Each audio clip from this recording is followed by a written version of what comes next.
হুগলির পান্ডুয়ার বেলুন গ্রামের বাসিন্দা উমাচরণ ব্যানার্জির বাড়ির অন্নপূর্ণা পুজো এবছর ৩৮তম বর্ষ। পুজো উপলক্ষে সকাল থেকেই ব্যানার্জি বাড়িতে ভিড় পুজো দেওয়ার জন্য। অষ্টমীর পুজোর পর কুমারী পুজো অনুষ্ঠিত হলো। দেখা গেল বাড়ির কর্তা উমাচরণ ব্যানার্জি নিজে হাতে সমস্ত দিক সামলাচ্ছেন। পুজো উপলক্ষে গ্রামের মানুষদের চেয়ার টেবিলে বসিয়ে ভোগ গ্রহণ করতে দেখা গেল। পরে উমাচরণ ব্যানার্জির বড় মেয়ে জানান। পান্ডুয়া থেকে প্রবীর ঘোষালের রিপোর্ট।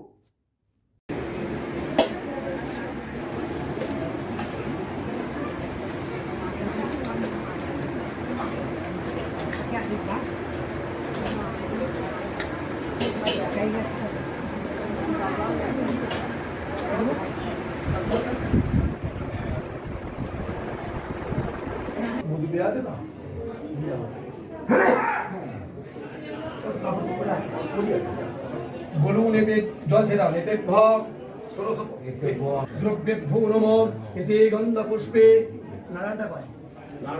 হ্যাঁ শুরু করব। নমস্কার, আমি হচ্ছি উমাচরণ ব্যানার্জির প্রথম বড় মেয়ে শ্রুতি চট্টোপাধ্যায়, আর এ হচ্ছে আমার বোন উমাচরণ ব্যানার্জির ছোট মেয়ে স্বাতী চক্রবর্তী। আমরা বারুদ যে গোষ্ঠীর বারুদ যে বাড়ির পুজোর প্রতিনিধি হিসাবে বলছি যে আমাদের বাড়ির পুজো ৩৮ বছরের পুজো ৩৮-এ পা দিল। তো এইভাবেই আমরা সবাইকে নিয়ে আমার বাবার শুরু করা পুজো এখন বাবা করছে, আমরা তার অ্যাসিস্ট্যান্ট হয়ে কাজ করছি। ভবিষ্যতে যেন আমরা সেইভাবেই চালিয়ে যেতে পারি, এইটুকু সবার কাছে আশীর্বাদ কামনা করি।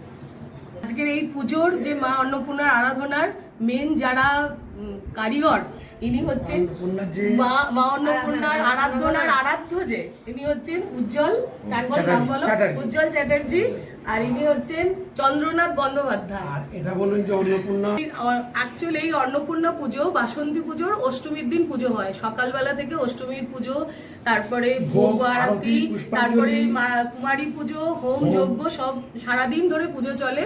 কালকেও পুজো হয়, রামনবমীর পুজো আর মা অন্নপূর্ণা বিসর্জনের পুজো।